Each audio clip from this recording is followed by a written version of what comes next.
उत्थे खाना खोलिया गया, खाना खोल के सामने रखिया। जब मैं खाना खान लगा तो सामने एक बकरियां का चरवाहा नजर आया। बकरियां का चरवाहा बकरियां चारदा पिया। मेरे दिल के अंदर ख्याल आया, अब्दुल्ला इब्ने उमर तू ते खाना खा लवेगा, पता नहीं इस नौजवान ने कितनी देर तो बाद घर जाना है, इन्हें खाना खाता है या नहीं खाता, पता नहीं इन्हों कितनी भुख लगी होगी।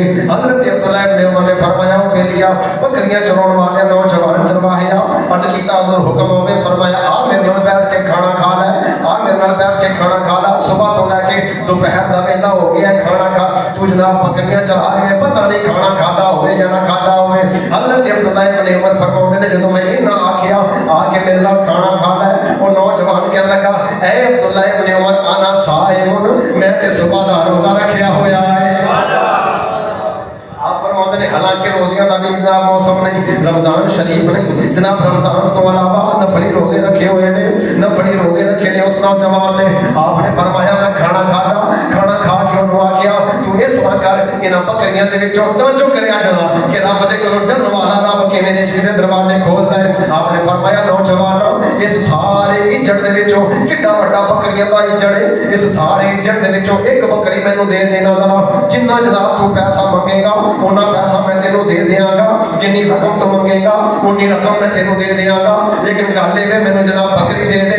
वो नौजवान कहने लगा, तवज्जो करिया जरा, नौजवान कहने लगा हजूर गल ये बकरियां मेरियां नहीं, इन्हां बकरियां का मालिक मैं नहीं हाँ, इन्हां बकरियां का मालिक ते मक्का मुकरमा दा फलां रईस है। अगर मैं बकरी तुहानू दे दी मालिक नाराज होगा, मालिक मेरे नाल गुस्से हो जाएगा। हजरत सैयदना अब्दुल्ला इब्ने उमर ने जनाब इम्तिहान लेना चाहा। बंदा ते बड़ा नेक लगता है, बंदा ते बड़ा पाकबाज लगता है, जेड़ा जनाब धुप के अंदर भी रोजे रख के बैठा होया है, जनाब बकरियां चरा रहा है। आपने फरमाया बेलिया गल एडा वड्डा इज्जत है, तेरे मालिक नूं की पता चल रहा है, तेरा मालिक तेरे ते बड़ा इतमाद रखता है, तेरा मालिक तेरे ते बड़ा जनाब बलीव करता है, बड़ा यकीन रखता है। तू इस वक्त जिन्नी रकम कह मैं तेनों दे देंगा। अपने मालिक नूं जाके आखी वो बकरी भेड़िया लै गया है, बकरी जनाब अंधेरे के अंदर किसी अगे पिछे हो गई है, ये तो बात की गल है ना, तेरे मालिक नूं पता ही नहीं चलना ये बकरियां पूरियां ने या घट ने। इस वक्त जिन्नी बकरियां जिन्नी बकरी की कीमत कमेगा मैं तेनों दे देंगा।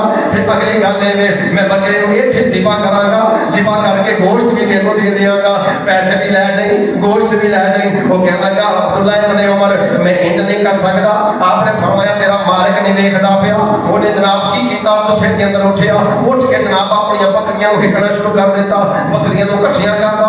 चलदा चलदा जो थोड़ी दूर गुजरिया आपने फरमाया नौजवाना मेरी गल पसंद नहीं आई। उन्हें पिछे मुड़ के आखिया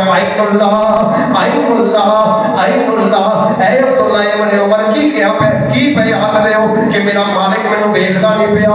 ऐ अब्दुल्ला इब्ने उमर अगर मालिक नहीं वेखदा पिया वो रब ते वेखण वाला है ना,